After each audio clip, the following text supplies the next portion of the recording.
మీ ఇంట్లో మొదటి కోటీశ్వరుడు మీరే అవ్వాలనుకుంటున్నారా? ఈ ఫైనాన్షియల్ వెబినార్ లో ఇప్పుడే జాయిన్ అవ్వండి. నమస్తే, welcome back to Suman TV. నేను మీ సంజయ్. ఈ రోజు మనతో పాటు ఉన్నారు ఆంధ్రప్రదేశ్ గ్రామీణ వికాస బ్యాంక్లో రీజనల్ మేనేజర్గా పనిచేసి ఉద్యోగ విరమణ పొందిన జి జగ్గయ్య గారు మనతో పాటు ఉన్నారు. ఆయనతో మాట్లాడి బ్యాంక్లో ఉన్న నామినీ ఆప్షన్ గురించి, అందులో వచ్చిన కొన్ని మార్పుల గురించి ఆయనతో మాట్లాడి తెలుసుకుందాం. నమస్తే సార్. నమస్తే సంజయ్. సార్, అసలు ఈ బ్యాంకు ఖాతాను ఓపెన్ చేసేటప్పుడే ఈ నామినీ అనే పదం వింటూ ఉంటాం. అసలు ఈ నామినీ అనే పదం గురించి కొంచెం డీటెయిల్గా వివరిస్తారా మాకు? బ్యాంకులో ఖాతాదారు డిపాజిటర్ డబ్బులు దాచుకుంటుండు కదా, మామూలుగా తను కష్టపడి, తక్కువ కష్టమా ఎక్కువ కష్టం, తను కష్టపడి సంపాదించుకున్న డబ్బు బ్యాంకులో డిపాజిట్ రూపంలో, అది సేవింగ్స్ బ్యాంక్ అకౌంట్ కావచ్చు, ఫిక్స్డ్ డిపాజిట్ అకౌంట్ కావచ్చు, ఉంచుకుంటుండు. మరి తను కష్టపడి సంపాదించిన సొమ్ము తన తర్వాత, అంటే తదనంతరము తను చనిపోయిన తర్వాత తన ఇష్టమున్న వ్యక్తికి చెందాలి కదా. అవునండి. అందుకు గాను దాంట్లో ఖాతాదారు ఏం చెప్తాడంటే, నా తదనంతరము నా ఖాతాలో ఉన్న సొమ్మును ఫలానా వ్యక్తిని నామినీగా నియమిస్తున్నాను, ఆయనకు చెల్లించండి అంటారు. అంటే ఖాతాదారు చనిపోయిన తర్వాత ఆ ఖాతాలో ఉన్న సొమ్ము ఎవరికి చెందాలో తెలియజేస్తాడు ఖాతాదారు. ఆ వ్యక్తిని నామినీ అంటాం. అది ఆయన ఇష్టం ఉన్న వ్యక్తిని పెట్టుకోవచ్చు. అది నామినేషన్ సౌకర్యం. సరే, ఈ నామినీ సౌకర్యం ఉంది కదా, ఇందులో తల్లిదండ్రులు లేకపోతే వారసులు వీళ్ళే ఉండాలా, లేకపోతే ఆ ఖాతాకు సంబంధించిన వ్యక్తికి సంబంధించిన వాళ్ళు ఎవరినైనా పెట్టుకోవచ్చా? మామూలుగా ఖాతాదారు ఇష్టం. ఎక్కువ వరకు తల్లిదండ్రులు లేకపోతే పిల్లలు, భార్య, భర్త ఇట్లా ఉంటారు. ఒకవేళ ఆ వ్యక్తికి ఆ కుటుంబ సభ్యుల మీద ఇష్టం లేకపోవడము, ఏమన్నా ప్రాబ్లమ్స్ ఉన్నప్పుడు కుటుంబ సభ్యులు కాని వ్యక్తిని కూడా నామినీగా నియమించుకోవచ్చు. అది ఆయన ఇష్టం. అంటే ఒక మాటలో చెప్పాలంటే, నామినీగా నియమించబడిన వ్యక్తి, అంటే ఖాతాదారు ఎవరినైతే నామినీగా పెడుతున్నాడో ఆయన వారసుడు కావాల్సిన అవసరం లేదు. అలాంటి సౌకర్యము డిపాజిట్ దారుకు ఉన్నది. అండ్ అంతేకాకుండా ఈ మధ్య ఆర్బీఐ సంథింగ్ ఏయో రూల్స్ పాస్ చేసింది, ఇందులో మార్పులు కొన్ని చేర్పులు చేశారని విన్నాను. అవును, దాని గురించి కొంచెం మామూలుగా ఇప్పుడు ఉన్న దాని ప్రకారం, ఇప్పుడు నడుస్తున్న పద్ధతి ప్రకారం, రూల్ ప్రకారము బ్యాంకులో ఒక ఖాతాకు ఒక నామినీని మాత్రమే పేర్కొనాలి, అంటే నియమించాలి, అపాయింట్ చేయాలి. ఇప్పుడు మొన్న 3 డిసెంబర్ 2024లో ఆర్బీఐ సమావేశంలో, అంటే పాలసీ విధానంలో ఏం చేశారంటే మార్పులు తీసుకొచ్చారు. దీనికి సంబంధించిన మార్పు ఏంటంటే, మల్టిపుల్ నామినీస్ను నియమించుకోవచ్చు. మల్టిపుల్ అంటే ఎన్నో అని కాదు, 4 వరకు. నలుగురు నామినీలను కూడా పెట్టుకోవచ్చు ఒక ఖాతాకు లేదా ఒక డిపాజిట్ అకౌంట్కు. దాంట్లో 2 రకాలు ఉన్నాయి, సైమల్టేనియస్లీ, సక్సెసివ్లీ అని. అంటే ఇప్పుడు సైమల్టేనియస్ అంటే ఖాతా తెరిచినప్పుడే 4 పెట్టాడు అనుకోండి, 4 షేర్లు చెప్పచ్చు. ఎవరు డిపాజిటర్ 4 ఇంత పర్సెంటేజ్ ఇవ్వండి అనివచ్చు. ఒకవేళ తను మెన్షన్ చేయకపోతే నార్మల్గా లా ఏం చెప్తుంది అంటే అందరికి సమానం అంటది. కానీ ఆయనను అడిగి ఆయన చెప్పిన దాని ప్రకారం రాసుకోవడము కరెక్ట్. అయితే బ్యాంకులో నామినీ అనేది లేకుండా అకౌంట్ ఓపెన్ చేయడం అనేది తప్పు.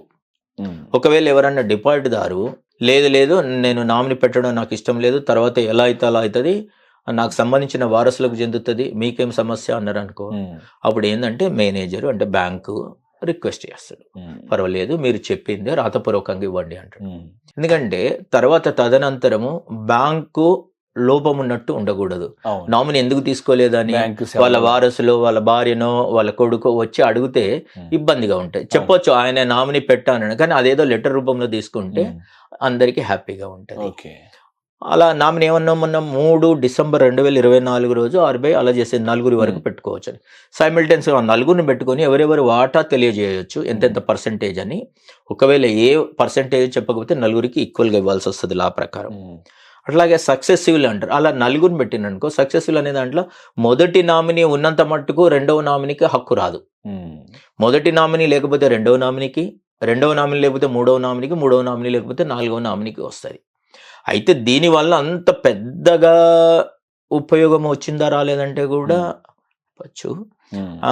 దాంట్లో కొంత ఇది మార్పు రాకున్నా కానీ కొంత సౌలభ్యత ఉండే ఇదివరకు కూడా. ఇప్పుడు 2 కుమారులు ఉన్నారు, ఇద్దరికి రాయాలనుకున్నాడు అనుకోండి, అదే డిపాజిట్ను సపోజ్ ₹1,00,000 పెట్టాడు అనుకో, 50,000 అని 2 పెట్టేసి దీనికి ఒక అబ్బాయిని పెట్టుకోవచ్చు. ఓకే, ఇప్పుడు 1,00,000 రాసి ఇద్దరిని పెడతాడు, మల్టిపుల్ నామినీస్ వచ్చినాయి కాబట్టి ఇద్దరు పెడతారు. ఇంతకుముందు ఒకే దానికి ఒకరికన్నా ఎక్కువ పెట్టే అవకాశం లేకుండే. ఇది నామినీ. అయితే ఏంటంటే నామినీ బ్యాంక్స్ కానీ ఖాతాదారి కూడా క్లారిటీ ఉండడానికి, మెయిన్ ఖాతాదారి కుటుంబంలో ఉండడానికి ఏంటంటే బ్యాంక్ పాస్బుక్ మీద నామినీ పేరు రాసే వీలు కల్పించాలి, అంటే రాసి ఇవ్వాలి బ్యాంక్స్. అలాగే ఫిక్స్డ్ డిపాజిట్ ఉందనుకో, ఫిక్స్డ్ డిపాజిట్ రిసీట్ అంటాం, కొందరు మీరు బాండ్ కాగితం అంటారు మామూలు భాషలో. రిసీట్, ఫిక్స్డ్ డిపాజిట్ రిసీట్ మీద కూడా నామినీ పేరు రాసి ఉంటే, మన నామినీ పేరు, రిలేషన్, ఖాతాదారికి ఏమవుతాడు అనేది రాసి ఉంటే తను చనిపోయిన తర్వాత తదనంతరం ఆ ఫలానా వ్యక్తి వచ్చి బ్యాంకులో అడగడానికి, క్లెయిమ్ చేయడానికి ఉంటది. అవును, అది కరెక్టే సార్ మీరు చెప్పింది. ఏ విధంగా అంటే ఆయన ఇంత ఫిక్స్డ్ డిపాజిట్ చేశారన్న దానికి కానీ దానికి నామినీగా నేనున్నాను, దీనికి నేను కూడా బాధ్యత వహించవచ్చు అన్న ఉద్దేశం ఉంటుంది, వాళ్ళకి తెలియదు, లేకపోతే తెలియదు. సార్ ఇప్పుడు ఈ నామినీ నలుగురు వరకు చెప్పారు కదా సార్. అవును, నలుగురిని కంపల్సరీ పెట్టాలంటారా? మన నలుగురు ఎంత వరకు అన్నా పెట్టుకోవచ్చు? నలుగురు వరకు ఇష్టం, ఒకరా, ఇద్దరా, ముగ్గురా, నలుగురా అనేది ఖాతాదారు ఇష్టం. ఈ మార్పు గురించి మీరేమంటారు? ఇది మంచిది అంటారా? నష్టమైతే కాదు, చెడైతే కాదు.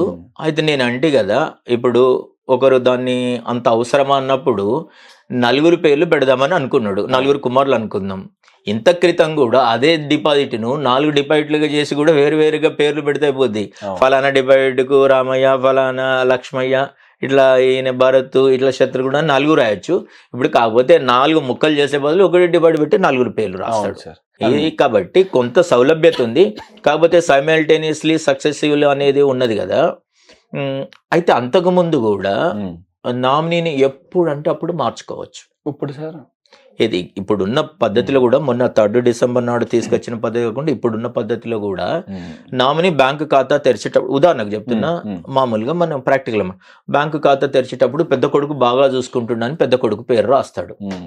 4 రోజులు అయిన తర్వాత, కొద్ది రోజులు అయిన తర్వాత ఆ కొడుకుతో ఈయనకు సఖ్యత లేదనుకో, బ్యాంకుకి వచ్చి ఆయన పేరు మార్చేసి ఇంకొకరి పేరు రాయించుకోవచ్చు, భార్య పేరు, రెండవ కొడుకు, కూతురు పేరు, ఎవరి పేరు. అంటే నామినీని ఎన్నిసార్లు అయినా డిపాజిట్ టైం అయ్యే లోపల ఎన్నిసార్లు అయినా మార్చుకోవచ్చు. ఆ సౌకర్యం కూడా బ్యాంకులో ఉంది. అండ్ సార్ నాకు ఇంకొక చిన్న సందేహం ఉందండి. ఒకవేళ ఒక నామినీ ఉన్నారు అనుకుందాం, ఆ నామినీ కూడా బతికి లేకపోతే ఆ అమౌంట్ ఎవరికి చెందుతుంది? ఆ నామినీ వారసులకు చెందుతుంది అంటారా? మంచి ప్రశ్న. యాక్చువల్గా కొంతమంది మిత్రులకు కూడా దీని మీద సరైన అవగాహన లేదు.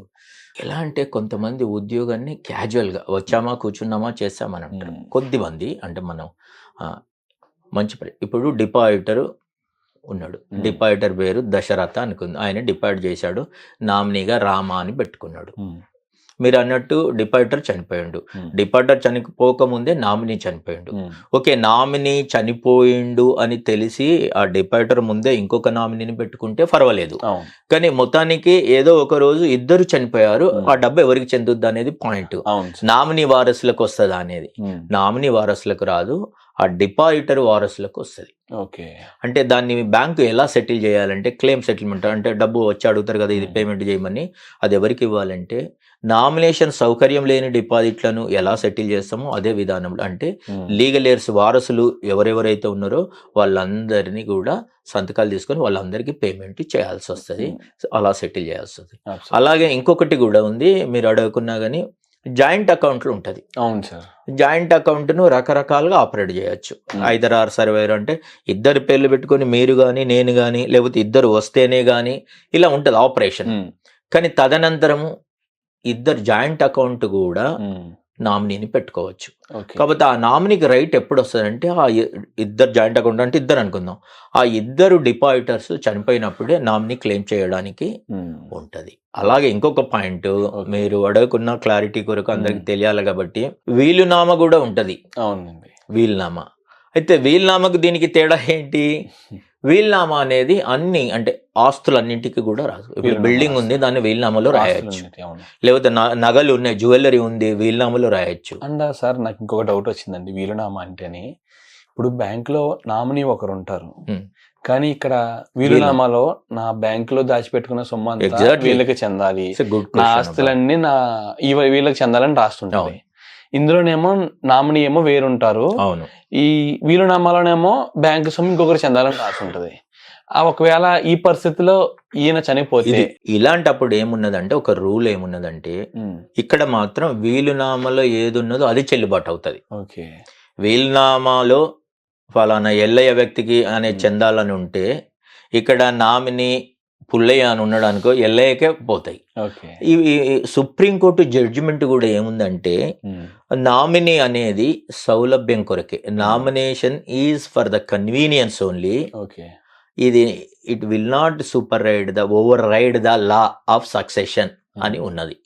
Not override the law of succession అంటే మనిషి చనిపోయినప్పుడు అది ఎవరికి చెందాలనో అనే ఒక రూల్ ఉంది కదా, ఆ రూలును ఓవర్ రైడ్ ఏం చేయదు, అంటే ఆ రూలును దాటి నామినీ అనేది ఏం వర్తించదు అనేది సుప్రీంకోర్టు జడ్జిమెంట్ ఉంది.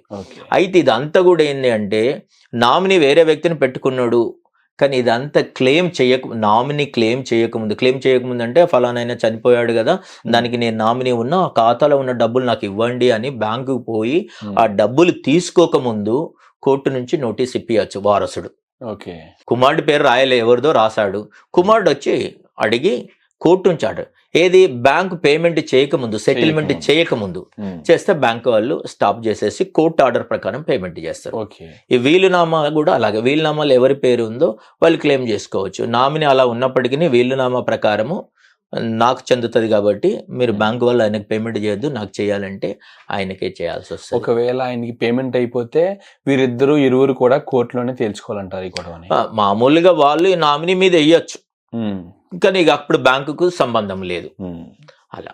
అయితే నామినీ ఏమంటాడు మామూలుగా అంటే ఇక అది అక్కడ కోర్టులో వ్యవహారం నడుస్తుంది, కానీ నామినీ ఏమంటాడు, డిపాజిటరు పెట్టిన దాని ప్రకారము నేను నామినీని రూల్ ప్రకారం బ్యాంకు వాళ్ళు నాకు ఇచ్చారు, నేను ఖర్చు చేసుకున్నా అని చెప్తాడు. అండ్ వన్ థింగ్ సార్, ఇంకొకటి, ఖాతాదారు వ్యక్తి చనిపోతే నామినీకి డబ్బులు వెళ్తాయి సరే, ఆ నామినీ వచ్చి అడగాలంటారా, ఆ వారసులు వచ్చి అడగాలంటారా, లేకపోతే ఆ చనిపోయాడని వ్యక్తిని తెలుసుకుని వీళ్ళ అమౌంట్ నామినీకి ఇస్తారంటారా?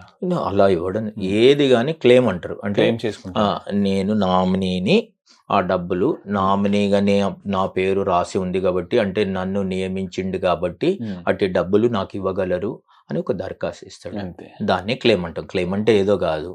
అయితే దానికి నామినీ ఉన్నప్పుడు డబ్బులు ఇవ్వడం సులభం.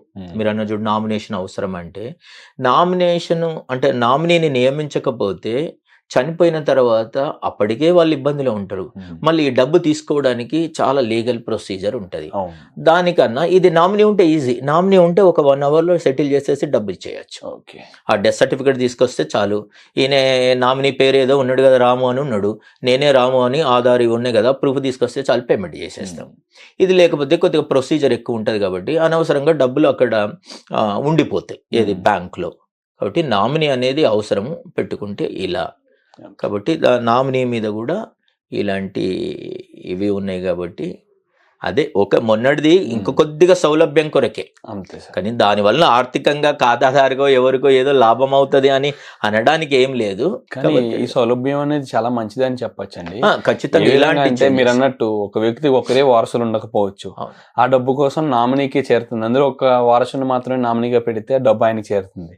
మీరు ఒక వారసుడిగా నాకు చెందుతుందని వాళ్ళు గొడవ పడి ఆ గొడవని కోర్టు వరకు తీసుకొచ్చి కోర్టు మెట్ల వరకు అక్కడ ఇరువురు లాయర్లు పెట్టి వాదించుకుని కోర్టు సమయాన్ని ప్రభుత్వ ఉండిపోతుంది. ఈ నామినీ అనే పథకం అనేది చాలా మంచిది అనిపిస్తుంది. మంచిది.